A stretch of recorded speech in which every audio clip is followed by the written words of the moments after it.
La députée américaine Anna Paulina Luna fait pression sur la NASA pour qu'elle publie des images inédites de l'objet interstellaire 3I Atlas. Tout a commencé la nuit d'Halloween 2025, alors qu'une tension palpable régnait à Washington. Tandis que le pays était en fête, la NASA venait d'informer secrètement certains membres du Congrès de l'approche de 3I Atlas vers Mars, mais décidait de ne rien divulguer au public. Quelques heures plus tard, le gouvernement était en état d'alerte maximale. Réunions d'urgence, données dissimulées et communications restreintes ont donné lieu à l'un des épisodes les plus énigmatiques de l'histoire spatiale américaine. L'élément déclencheur fut un simple document. Le 31 octobre, Anna Paulina Luna adressa une lettre urgente à l'administrateur par intérim de la NASA, Sean Duffy. Elle exigeait la publication immédiate de toutes les images et données scientifiques relatives à l'Atlas 3I, accusant l'agence de dissimuler des informations au public et à ses propres représentants élus. Cette lettre constituait la première reconnaissance publique d'une activité sérieuse menée en coulisses. La NASA était restée silencieuse depuis le passage de l'objet près de Mars, alimentant les soupçons. Pire encore, la même nuit, des rapports d'observatoires étrangers signalant des émissions lumineuses inhabituelles de 3I Atlas ont émergé, laissant supposer que d'autres pays étudiaient un phénomène que les États-Unis dissimulaient. En conséquence, l'alerte s'est propagée à plusieurs agences fédérales. Le visiteur interstellaire, jusque-là considéré comme inoffensif, est devenu une priorité nationale. Au cœur de la crise se trouvaient des photographies à très haute résolution prises par la caméra iRISE de la sonde martienne. Reconnaissance, l'orbiteur, entre le 2 et le 3 octobre 2025. Ce système est capable d'enregistrer des détails bien au-delà de ce que Hubble peut faire, révélant la forme, la texture de surface et même les comportements atypiques d'une comète naturelle. Mais aucune de ces images n'a été diffusée. Elles n'apparaissaient pas dans les bases de données de la NASA, n'ont pas été mentionnées lors des conférences de presse, et pendant des semaines, même des scientifiques de renom n'y ont pas eu accès. Lorsque l'existence de ces photos et leur dissimulation a fuité, les soupçons de dissimulation ont explosé à Washington. Les chercheurs ont commencé à remarquer des incohérences dans le calendrier officiel de la NASA. Des données normalement publiées sous 48 heures manquaient à l'appel depuis plus de 3 semaines. Le silence était assourdissant. Avi Loeb, astrophysicien de Harvard, connu pour ses théories controversées sur les objets interstellaires, a publié un article intitulé « Images floues de l'Atlas 3I ». Dans cet article, il confirme que les données iRISE ont été collectées et suggère que le délai pourrait ne pas être lié à l'étalonnage ou à la qualité de l'image, mais plutôt au contenu enregistré. Alors que Washington débattait en interne de la transparence, Pékin a pris les devants.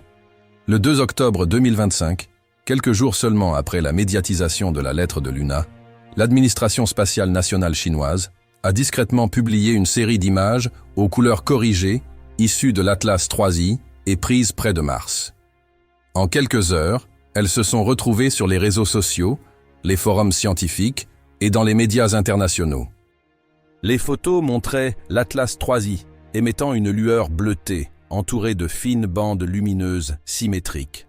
Chaque image semblait d'une netteté remarquable, laissant supposer que des caméras chinoises, probablement embarquées à bord de la sonde Tianwen-2 ou issues de systèmes terrestres, avaient capturé un phénomène extraordinaire. Le contraste entre la transparence de la Chine et le silence de la NASA fut immédiat et embarrassant. À Washington, l'inquiétude fit place à la panique. Les membres du Congrès voulaient savoir pourquoi la Chine avait pu publier ces données alors que les États-Unis, censés être à la pointe de l'exploration planétaire, ne l'avaient pas fait. En coulisses, la NASA a tenté de s'expliquer. La version officielle était simple. La paralysie des services gouvernementaux avait suspendu les opérations non essentielles, notamment la publication des données brutes de iRISE. Mais rares étaient ceux qui croyaient à cette justification. Des scientifiques américains ayant analysé les images chinoises ont remarqué un phénomène inhabituel. Le halo autour de l'Atlas 3I ne se comportait pas comme une coma typique de gaz et de poussière. Des traînées lumineuses rayonnaient à intervalles réguliers, formant des anneaux presque parfaits.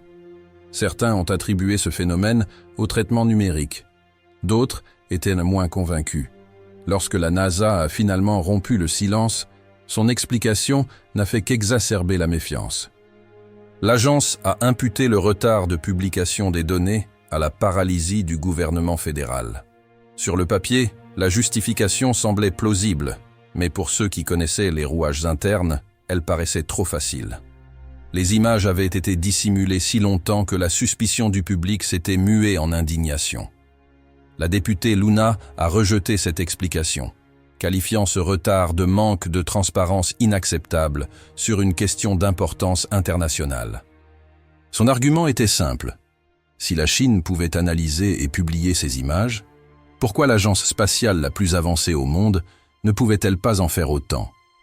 La situation s'est aggravée lorsque des assistants parlementaires ont révélé que des courriels internes de la NASA contredisaient la version officielle. Les équipes responsables de la sonde martienne Reconnaissance Orbiter avaient continué à fonctionner normalement, les données étant classées comme critiques pour la mission.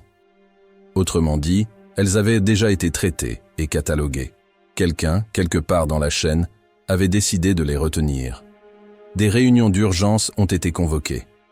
La direction de la NASA a assuré au Congrès que les retards étaient d'ordre procédural, mais des rapports de renseignement transmis à certains parlementaires dressaient un tableau différent.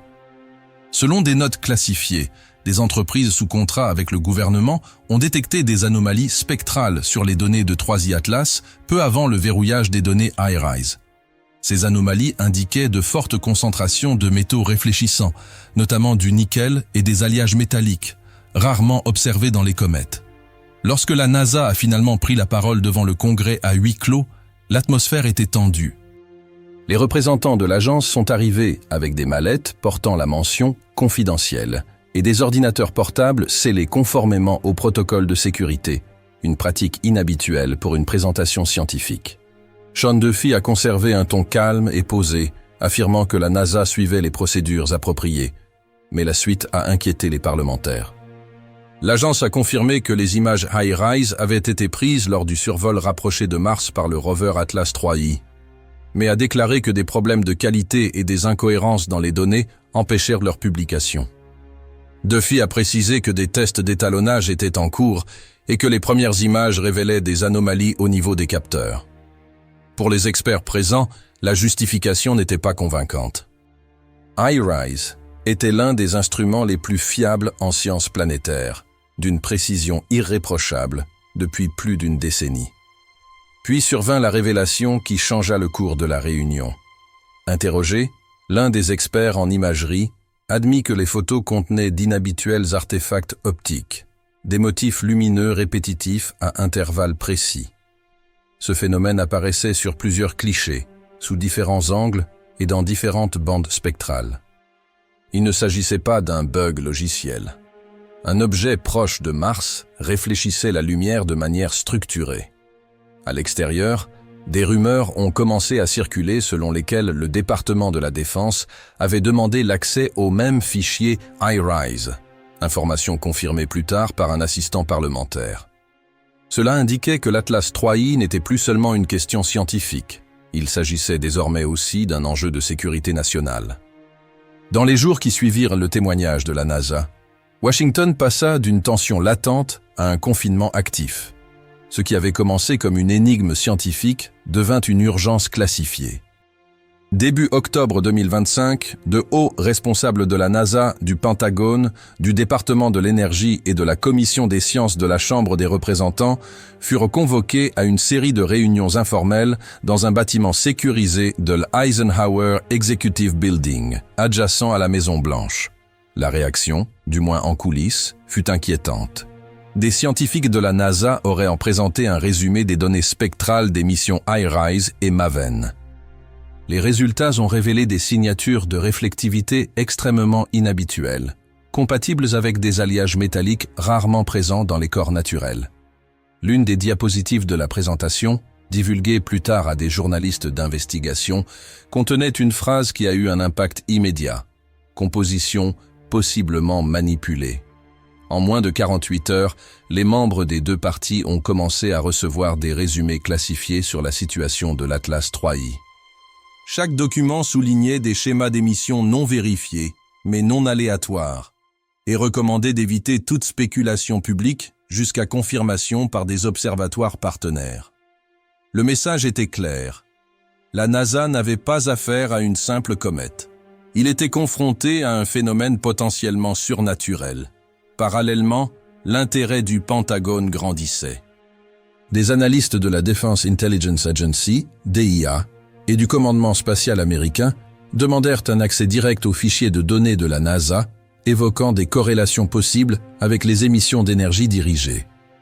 Bien qu'aucun signe d'intention hostile n'ait été constaté, la coordination entre les agences militaires et civiles s'est intensifiée du jour au lendemain. Le conseiller scientifique du président en a été informé en privé, et selon l'un des témoins présents, il est reparti visiblement bouleversé. Le lendemain, l'administration a discrètement approuvé une réaffectation d'urgence de fonds à la NASA par un décret intitulé « Plan d'urgence scientifique ». Cette décision autorisait l'agence à mener des recherches sur l'Atlas 3I, hors de son budget officiel et sous stricte supervision. En réalité, un projet secret. La fuite de renseignements qui a tout révélé. Pendant des semaines, Washington a gardé le silence. Les questions de la presse étaient éludées, les enquêtes du Congrès étouffées et le site web de la NASA restait bloqué, affichant des informations obsolètes sur le climat martien et les échantillons de sol lunaire. Puis, une nuit, ce blocage a finalement cédé. Un informateur anonyme, supposément un sous-traitant de la division d'imagerie planétaire de l'Institut d'études géologiques des États-Unis, a divulgué un fragment d'un briefing classifié à un journaliste scientifique indépendant. Le fichier contenait des métadonnées et des vignettes basse résolution qui semblaient être des images IRIS inédites de l'Atlas 3I. Quelques heures plus tard, ces images ont commencé à circuler sur des forums cryptés et sur X, anciennement Twitter. La NASA a rapidement démenti la fuite, qualifiant les images de faux montages. Mais des experts du monde entier ont remarqué un détail impossible à falsifier. Les en-têtes des fichiers correspondaient au format de chiffrement IRIS, un format qui ne pouvait être généré que par les serveurs internes de la NASA. C'était le premier signe concret de l'authenticité des enregistrements. Moins de 24 heures après la fuite, l'information a atteint les grands médias et l'affaire a fait grand bruit. Des images de l'Atlas 3I ont fuité en ligne. La dissimulation de la NASA est confirmée. La réaction du public a été immédiate. Des hashtags comme Atlas Files et NASA Hide the Truth. Elles sont devenues virales dans le monde entier. Des analystes indépendants ont commencé à examiner les images divulguées, identifiant des détails structurés dans la distribution de la lumière, des formes triangulaires, des contours nets et même des reflets d'aspect métallique. Puis vint la révélation qui ébranla la communauté du renseignement. Avec les images, un court extrait d'une note confidentielle entre agences. La phrase qui retint l'attention disait « Une analyse préliminaire suggère des émissions standardisées incompatibles avec un comportement de dégazage naturel. L'action de la Chine et la panique mondiale. » Alors que le gouvernement américain tentait de contenir les fuites, la Chine a saisi l'opportunité. Le 6 octobre 2025, l'administration spatiale nationale chinoise, CNSA, a publié ses propres images haute résolution de l'Atlas 3I, capturées par la sonde Tianwen-2 lors de sa campagne d'observation rapprochée de Mars. En quelques minutes, les images ont fait le tour du monde, sans censure, sans filtre, et elles étaient absolument choquantes. Les photos montraient l'Atlas 3I avec une clarté sans précédent, un objet lumineux aux motifs structurés complexes recouvrant sa surface. Il ne se contentait pas de briller. Il pulsait en vagues synchronisées de lumière bleue et blanche. Même les scientifiques les plus sceptiques ne pouvaient nier ce qu'ils observaient. Contrairement à la NASA, qui s'est retranchée derrière un silence bureaucratique, la Chine a accompagné sa publication d'une déclaration soigneusement formulée. Les images préliminaires confirment des motifs de réflexion structurés, incompatibles avec le comportement d'une comète. Typique. Cette simple expression, des schémas de réflexion structurés, a suffi à embraser la planète. Les journaux se sont emballés. Les gros titres ont explosé dans tous les grands médias. La Chine confirme la présence d'une structure anormale dans l'Atlas 3I. Les forums en ligne regorgèrent de théories, allant de la technologie extraterrestre aux sondes secrètes, tandis que les gouvernements s'efforçaient de contrôler le récit. À Washington, la réaction fut immédiate et virulente. Les parlementaires accusèrent la NASA d'être dépassée dans cette guerre informationnelle cosmique. Les membres de la Commission des sciences de la Chambre des représentants ont exigé une réunion d'information d'urgence, affirmant que l'agence avait perdu le contrôle du discours face aux puissances étrangères. Il ne s'agissait plus seulement de sciences spatiales, mais aussi de réputation, d'autorité et de perception internationale. Pendant ce temps, la panique se propageait sur Internet. Des vidéos analysant image par image, les images chinoises ont révélé des contours géométriques et des pulsations rythmiques semblables à un signal. Des hashtags comme Dark Atlas Signal et Blue Light Object ont été utilisés. Elles sont devenues virales du jour au lendemain. L'Académie chinoise des sciences a également publié un communiqué complémentaire, indiquant que ces instruments avaient détecté des émissions radio synchronisées avec les impulsions lumineuses de l'objet. Le signal se répétait à intervalles précis, alimentant les spéculations selon lesquelles il ne s'agissait pas simplement de lumière réfléchie. Si cela se confirmait, cela signifierait que 3i Atlas générait de l'énergie ou transmettait des données, chose impossible pour une comète naturelle. Réaction du public et déclaration d'urgence de la NASA.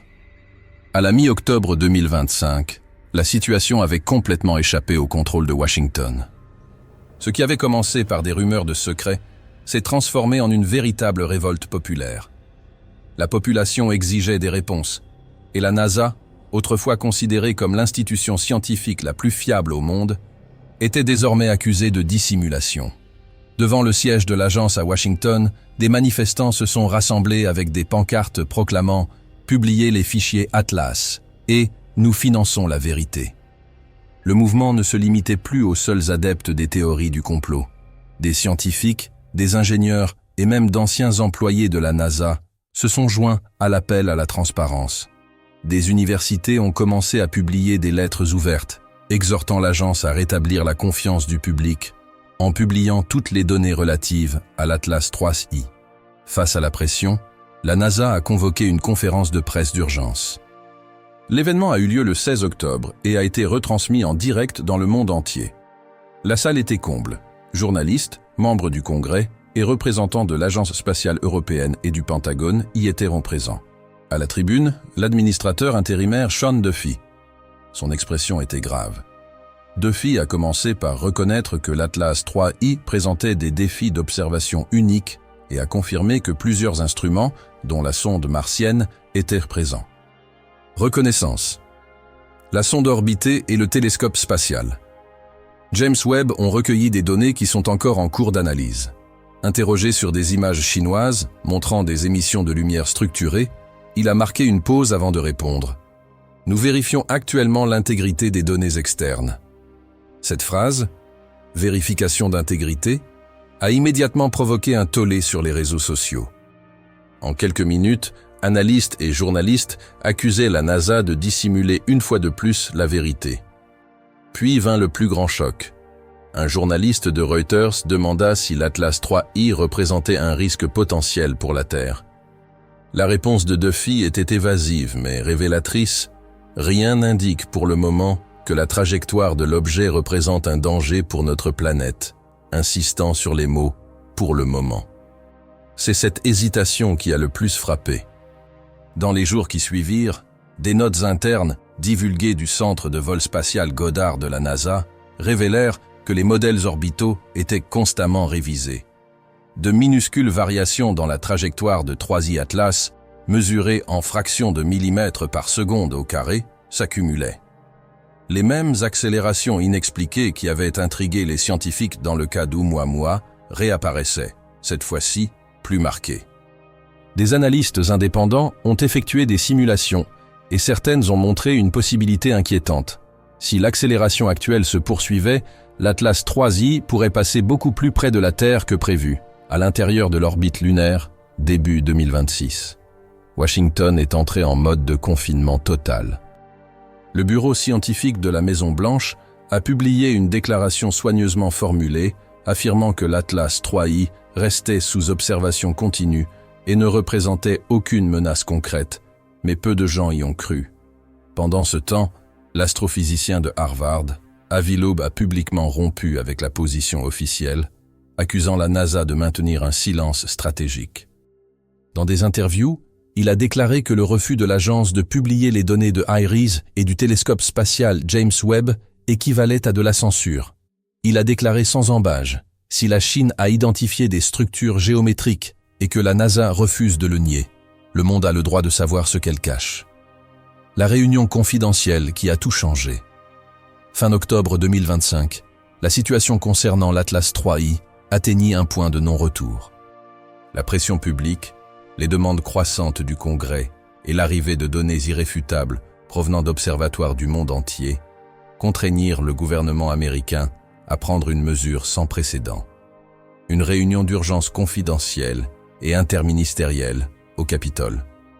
La séance se déroula à huis clos, sous haute sécurité. Seuls quelques membres du Congrès, des représentants du Pentagone, de la CIA et d'éminents scientifiques de la NASA furent autorisés à y assister. Ce qu'ils virent dans cette pièce obscure ne serait jamais entièrement révélé, mais des bribes finiraient par fuiter. La présentation commença par des projections visuelles de la caméra IRIS de la sonde martienne, reconnaissance orbiteur. Les premières images montraient ce qui était attendu, une comète interstellaire brillante libérant du gaz et de la poussière. Puis, les images devinrent plus nettes. La coma entourant l'Atlas 3I n'était pas une vapeur aléatoire. Elle était structurée, avec des couches et des motifs géométriques. Sur certaines images, 3 arcs de lumière réfléchis se répétaient, courbant le noyau comme des anneaux et émettant une lueur bleutée dans l'infrarouge. Les responsables de la NASA ont affirmé qu'il s'agissait d'artefacts optiques, mais des analystes indépendants du département de la Défense ont contesté cette hypothèse. Leurs données infrarouges correspondaient parfaitement aux émissions lumineuses. Chaque impulsion suivait un schéma régulier, espacé d'intervalles précis de 19,7 secondes. Aucune comète naturelle n'avait jamais fait preuve d'une telle précision. Cette découverte changea immédiatement l'atmosphère de la réunion.